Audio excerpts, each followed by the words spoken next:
Le rapport de stage. Vous voulez qu'on en parle? Ok, mais juste après le générique. Si la vidéo vous plaît, pensez à lâcher un petit pouce vers le haut et à la partager avec vos amis. Et si vous ne voulez manquer aucune vidéo de cette chaîne, vous pouvez également vous abonner et cliquer sur la cloche. Enfin, vous pouvez suivre l'actualité de la chaîne sur le site internet dédié, sur Facebook, sur Twitter, sur LinkedIn, sur Instagram et sur TikTok. Retrouvez tous les liens en description. Bon visionnage!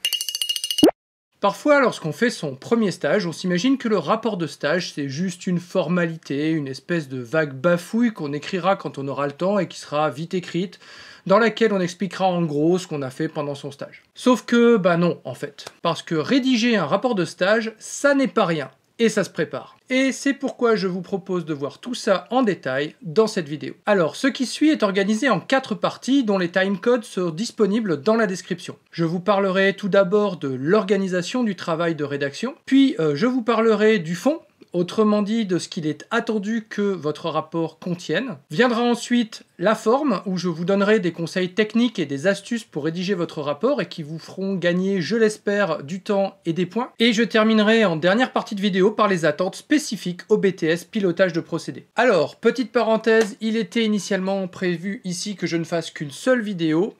Mais devant la longueur de la vidéo, en fait, j'ai décidé de la découper en 4 parties que vous trouverez donc sous forme de 4 vidéos séparées. Donc je vous donne en fait tous les liens en description.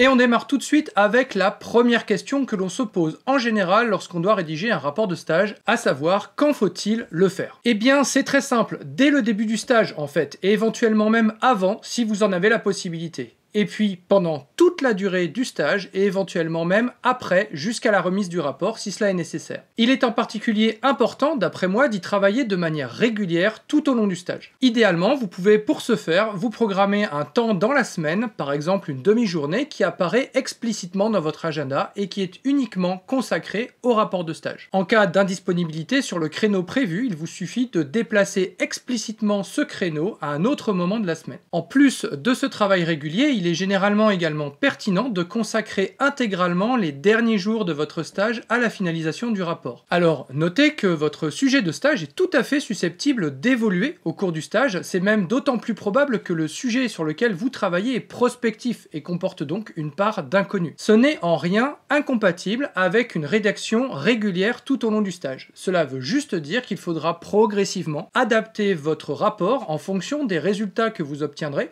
et des décisions que vous pourrez prendre. Et pour mener à bien cette rédaction, il va falloir entre autres bien organiser votre environnement de travail et en particulier votre environnement numérique. Ce que je vous conseille, c'est de travailler dans un répertoire unique qui contiendra tous les fichiers ayant un lien avec votre rapport. Dans ce répertoire, vous pouvez prévoir des sous-répertoires pour organiser vos fichiers de manière thématique, par exemple un sous-répertoire pour les illustrations, un autre pour les documents ressources, un autre pour vos fichiers de résultats, etc. D'une manière générale, travaillez toujours sur une nouvelle copie d'un fichier. Par exemple, si vous choisissez de poursuivre votre travail de rédaction le 8 février 2021 en arrivant au travail, eh bien commencez par dupliquer le fichier contenant votre dernière version de rapport, puis renommer la nouvelle copie sur laquelle vous allez travailler, par exemple en rapport 2021-02-08.docx. Vous pourrez ainsi toujours vous référer aux anciennes versions du fichier. Cela peut se révéler particulièrement utile pour retrouver des informations que vous aviez mis dans un premier temps de côté, que vous aviez décidé de supprimer, ou que vous auriez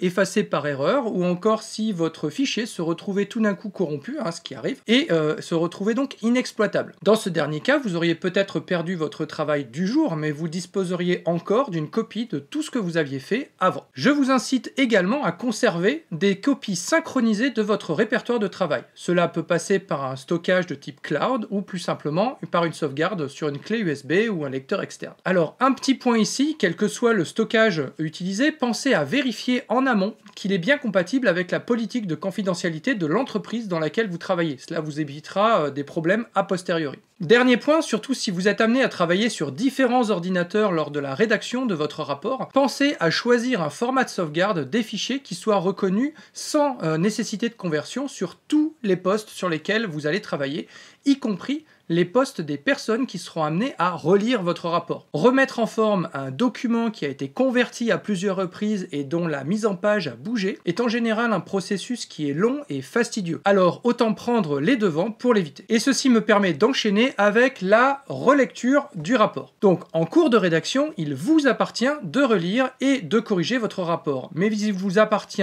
également de le faire relire et corriger par votre ou vos encadrants. Ce processus de relecture est très important et pour plusieurs raisons. Tout d'abord, il vous permettra d'éviter de faire des erreurs liées au fait que, en tant que stagiaire, vous n'êtes pas expert du domaine dans lequel vous travaillez, contrairement à vos encadrants. Ensuite, il vous permettra de vérifier que les informations présentes dans votre rapport sont en accord avec la politique de confidentialité de l'entreprise. Enfin, votre ou vos encadrants pourront vous donner des conseils dans la rédaction de votre rapport. Notez toutefois que leur investissement dans la rédaction de ce document sera très variable selon leurs envies et leur disponibilité. Ne comptez de toute façon pas sur eux pour faire le travail à votre place. La rédaction du rapport, c'est votre job. Il faut dire que relire et corriger un rapport de stage est généralement pour un encadrant une tâche qui est longue et fastidieuse, même si elle est absolument nécessaire. Ce qui m'amène à vous proposer quelques conseils en ce qui concerne la façon dont vous organiserez le processus de relecture. Si vous voulez que vos relecteurs fassent du bon travail, il vous appartient à vous de leur simplifier la tâche. Pensez par exemple à utiliser régulièrement le correcteur automatique d'orthographe. Cela vous évitera un grand nombre de petites fautes de frappe ou de petites erreurs d'inattention qui sont assez désagréables lors d'une relecture. Donnez également régulièrement à vos encadrants des parties du rapport à relire. Cela sera pour eux moins indigeste que de relire la totalité du rapport en une seule fois et la correction sera du coup de meilleure qualité puisque dans ce cas le relecteur sera moins sujet à une baisse d'attention au cours de la relecture. Enfin, lorsqu'il s'agit de relire une partie qui a déjà été relue et qui est en cours d'amélioration, veillez à bien mettre en évidence ce qui a changé depuis la version précédente. Vous pouvez pour ce faire mettre à profit le mode révision de l'éditeur de texte que vous utilisez, mais vous pouvez aussi choisir de surligner les modifications en couleur manuellement,